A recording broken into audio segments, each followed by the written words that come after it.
Mga awit, ika-36 na kabanata.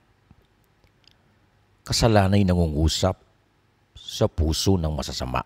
Sa kaibuturan ng puso, doon ito nagwiwika. Tumatanggi sa Diyos at ni takot, ito'y wala. Ang palagay sa sarili, siya'y isang dakila na. Ang akala'y hindi batid ni Yahweh ang kanyang sala.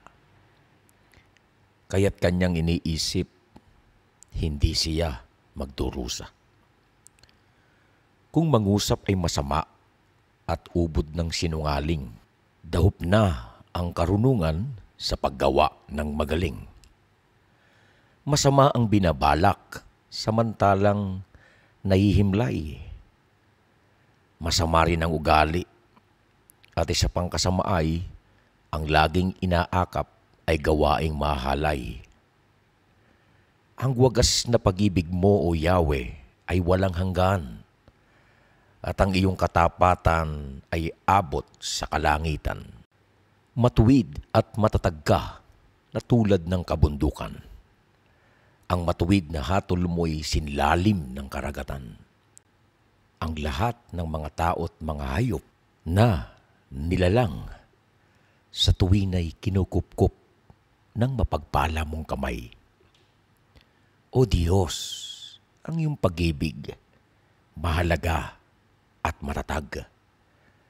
Ang kalingay na darama sa lilim ng iyong pakpak. Sa pagkain ay sagana sa sarili mong tahanan. Doon sila umiinom sa batis ng kabutihan. Sa'yo rin nagmumula silang lahat na may buhay. Ang liwanag na taglay mo, ang sa amin ay umaakay. Patuloy mong kalingain, ang sa iyo'y umiibig. Patuloy mong pagpalain, ang may buhay na matuwid. Ang palaloy, huwag tulutan, na ako ay salakayin. O ang mga masasamang gusto akong palayasin.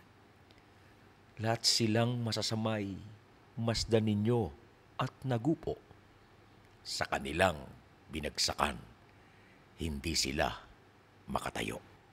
Mga awit, ika-36 na kabanata. Si Jesus, ang Panginoon ng Ras Al Khaimah. Si Jesus, ang Panginoon ng United Arab Emirates. Si Jesus, ang Panginoon ng Pilipinas. Ang Diyos ay mabuti sa lahat ng oras. At sa lahat ng oras, ang Diyos ay mabuti.